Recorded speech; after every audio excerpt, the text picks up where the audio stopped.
சீடர்கள் தங்களுக்கு தேவையான அப்பங்களை எடுத்துச் செல்ல மறந்துவிட்டார்கள். படகில் அவர்களிடம் ஓர் அப்பம் மட்டுமே இருந்தது. அப்பொழுது இயேசு, பரிசேயர், ஏரோதியர் ஆகியோரது புளிப்பு மாவை குறித்து மிகவும் கவனமாயிருங்கள் என்று அவர்களுக்கு கட்டளையிட்டார். அவர்களோ தங்களிடம் அப்பம் இல்லையே என்று ஒருவரோடு ஒருவர் பேசிக் கொண்டிருந்தார்கள். இதை அறிந்த இயேசு அவர்களை நோக்கி, நீங்கள் உங்களிடம் அப்பம் இல்லை என ஏன் பேசிக்கொள்ளுகிறீர்கள்? இன்னுமா உணராமலும் புரிந்து கொள்ளாமலும் இருக்கிறீர்கள்? உங்கள் உள்ளம் மழுங்கியா போயிற்று? கண்ணிருந்தும் நீங்கள் காண்பதில்லையா? காதிருந்தும் நீங்கள் கேட்பதில்லையா?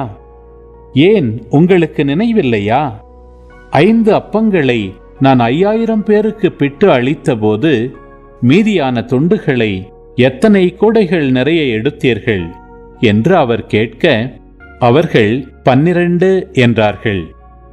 7 அப்பங்களை நான் 4000 பேருக்கு பிட்டு அளித்தபோது மீதி துண்டுகளை எத்தனை கூடைகள் நிறைய எடுத்தீர்கள் என்று கேட்க, அவர்கள் 7 என்றார்கள். மேலும் அவர் அவர்களை நோக்கி, இன்னும் உங்களுக்கு புரியவில்லையா என்று கேட்டார்.